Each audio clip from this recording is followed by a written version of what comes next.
Selamat pagi anak-anak pada pembelajaran jarak jauh kelas 5 pada tema 3 makanan sehat, subtema 1 bagaimana tubuh mengolah makanan.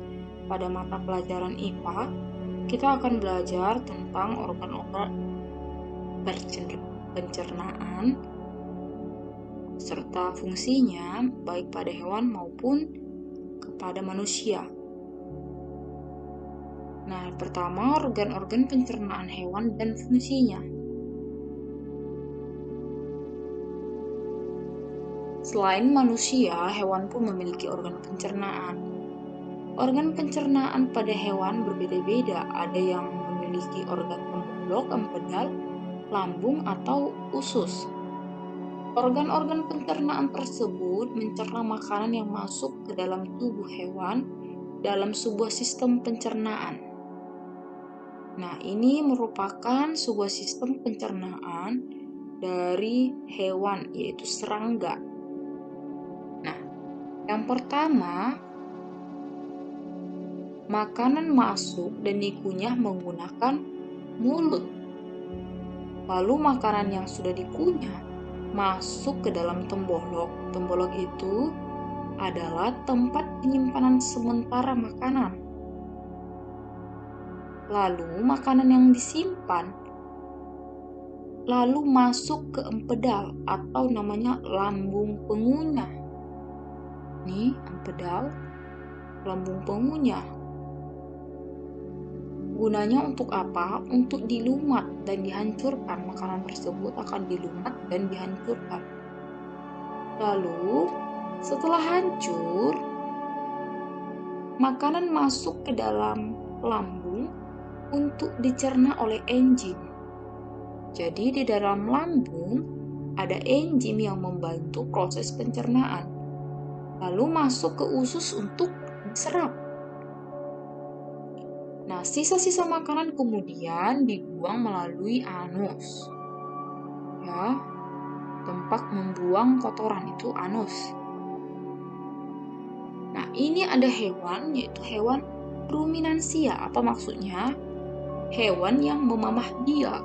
Contohnya sapi. Nah, untuk hewan ruminansia, yang pertama, makanan dikunyah dengan gigi dan dicampur dengan air liur di mulut. Ya, pertama ya. Lalu, makanan yang sudah dikunyah masuk ke dalam rumen atau perut besar. Melalui apa? Melalui tenggorokan masuk ke rumen. Rumen ini adalah perut besar. Kemudian makanan dicerna dengan bantuan bakteri lalu disimpan sementara di dalam rumen.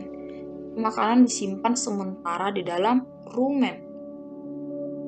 Lalu, makanan yang sudah dikunyah lagi masuk ke dalam. Jadi dari rumen ini keluar lagi ke mulut, baru dikunyah lagi. Lalu mulut ini dikunyah lagi, kemudian masuk ke dalam retikulum atau perut jala untuk mengalami proses fermentasi atau penguraian oleh bakteri dan proses penyaringan benda-benda asing. Yang mungkin saat makan ada benda-benda asing yang masuk ke dalam mulut dari hewan ruminansia ini. Kemudian makanan masuk ke dalam omasum atau perut kitab untuk dicerna dan dihaluskan dengan bantuan enzim pencernaan.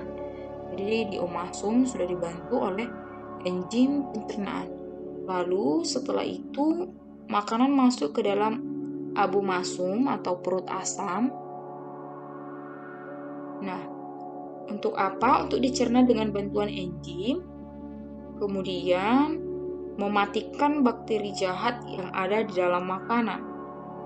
Setelah itu sari-sari makanan kemudian diserap oleh usus halus. Ya, setelah diserap oleh usus halus, sisa-sisa pencernaan kemudian dibuang melalui anus. Nah, kalau ikan bagaimana? Nah, ikan makanan masuk melalui mulut, kemudian ke kerongkongan, lalu dicerna oleh enzim di lambung, kemudian masuk ke usus lagi, lalu dikeluarkan melalui anus, yaitu sisa-sisa makanan. Katak dan reptilia, pertama dari mulut, kemudian ke kerongkongan, lambung, usus halus, usus besar, kloaka. Jadi agak berbeda ya dengan ikan, serta ruminansia, kemudian serangga itu menggunakan anus. Sedangkan untuk katak dan reptilia itu namanya disebut kloaka atau tempat pembuangan sisa pencernaan. Kloaka ya. Kalau burung juga kloaka, yaitu dari mulut, kemudian makanan masuk ke kerongkongan, lalu dilanjutkan ke tembolok, lalu ke lambung, ke empedal, usus, dan sampai ke kloaka. Kalau mamalia itu hewan yang menyusui ya, masuk ke mulut, ke kerongkongan, lambung, usus halus, usus besar, kemudian anus.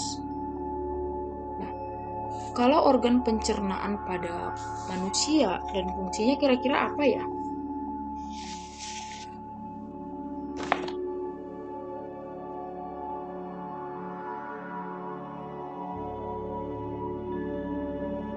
Ini ada gambar dari mulut, kerongkongan, lambung, usus halus, usus besar, dan anus.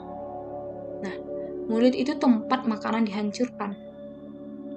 Ya, jadi dengan bantuan gigi, lalu dibantu dengan air liur. Kemudian masuk ke kerongkongan. Kerongkongan ini adalah saluran penghubung mulut dan lambung. Jadi makanan yang telah halus didorong melewati kerongkongan, lalu masuk ke lambung.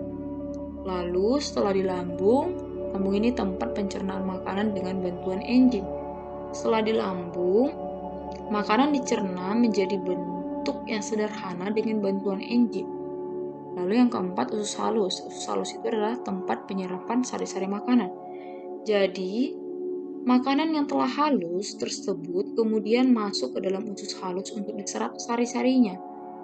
Kemudian ada usus besar, yaitu tempat penyerapan air sisa penyerapan usus halus dan membuang zat-zat sisanya.